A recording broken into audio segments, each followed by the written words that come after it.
মেয়ে বলছে মা তালের বড়া করো, তালের বড়া করো। তো কয়েকদিন থেকে লেগেছে তালের বড়া খাবে। তো এ তো তালের বড়া বানিয়ে নিলাম। তো আজকে একটা তাল এনেছিল, তো তালটা আমি প্রথমে ধুয়ে তো তালটা আমি রেডি করে নিচ্ছি। তো উপরকার খোসাগুলো আমি ফেলে এবারে তালটা আমি গুলে নেব। তো তালের বড়াটা বানানো খুবই সহজ, তো অনেকেই তো বানাতে পারেন। তো আজকে বছরে প্রথম মেয়ের অনুরোধে তালের বড়া করলাম।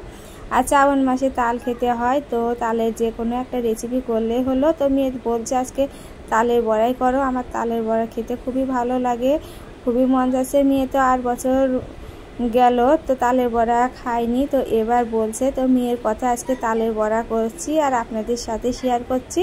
তো নমস্কার বন্ধুরা, কেমন আছেন সবাই? আশা করি সবাই ভালো আছেন। তো প্রতিদিনের মতো আবার একটা নতুন ভিডিও নিয়ে হাজির হলাম। তো আজকে তো তালের বড়া রেসিপিটা আপনাদের সাথে শেয়ার করছি। তো তালগুলো আমি ছুলে নিয়ে এতে একটু মথে নিয়েছি জল দিয়ে, আর এবারে আমি গুলে নিচ্ছি। তো এটা হচ্ছে সেই আগেকার দিনের এই মই বলে, এটা দিয়ে আমি তালের রসগুলো বের করে নিচ্ছি। তো আরও অনেক পদ্ধতি আছে তালের রসটা বের করা, তো সেগুলো আমি ভিন্ন ভিন্ন রেসিপিতে নিয়ে আসবো। তো আজকে আমি এই মই দিয়ে তালগুলো গুলে নিচ্ছি। তো মেয়েটা বলছে এটা দিয়ে গুলো, তো কত সুন্দরভাবে তালগুলো বের হচ্ছে। আর একটু আমি এবারে ছেঁকে নেব। তো ছেঁকে না নিলে হয় এভাবে তালের রসটা বের করলে আঁশটাও থাকে না, তবু আমি একটু ছেঁকে নিচ্ছি।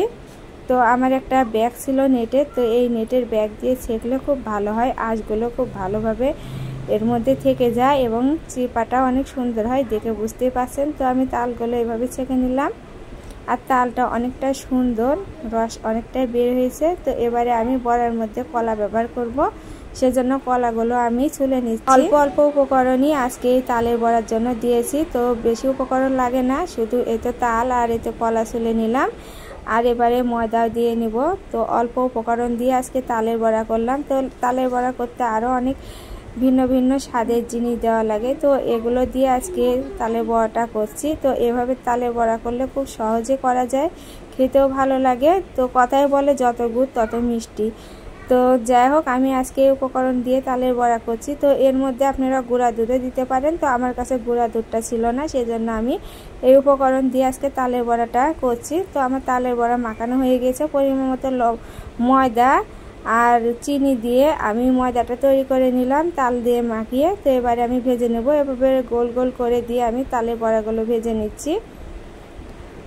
আর অবশ্যই তেলটা একটু গরম করে নিয়ে বড়াগুলো দিতে হবে, খুব হাই হিটেও গরম করা যাবে না, তাহলে উপর থেকে লাল হয়ে যাবে, ভেতরে ভালোভাবে কুক হবে না।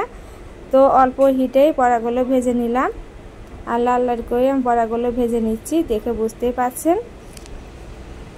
তো বাকি যে বড়াগুলো আছে, তালের যে ব্যাটারটা আছে সেটা দিয়ে আমি এই তো বড়াগুলো ভেজে নিচ্ছি। তো আমার আজকের এই তালের বড়া রেসিপিটা কেমন হয়েছে অবশ্যই কমেন্টে জানাবেন, এবং আমার চ্যানেলটিকে সাবস্ক্রাইব করে দেবেন। আর যারা ফেসবুক থেকে দেখছেন লাইক এবং ফলো করে দেবেন।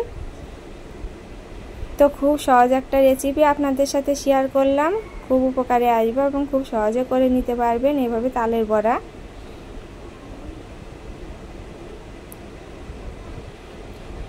তো বন্ধুরা, আমার তালের বড়া রেসিপিটা ভালো লাগলে অবশ্যই কমেন্টে জানাবেন কেমন হয়েছে আজকের এই বড়াগুলো।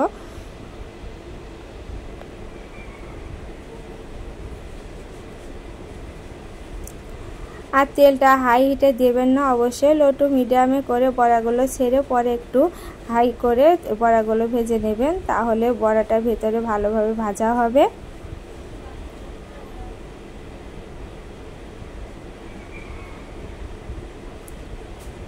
তো দেখে বুঝতেই পারছেন আজকের বড়াগুলো কতটা সুন্দর হয়েছে এবং খেতেও খুবই ভালো হয়েছিল। তো এভাবে সহজ পদ্ধতিতে তালের বড়া করে নিতে পারেন। তো এই ছিল আজকে তালের বড়া রেসিপিটা। পরবর্তী রেসিপি দেখার অনুরোধ জানিয়ে এখানেই বিদায় নিচ্ছি। সে পর্যন্ত সবাই ভালো থাকবেন, সুস্থ থাকবেন এবং আমার জন্য আশীর্বাদ করুন। নমস্কার।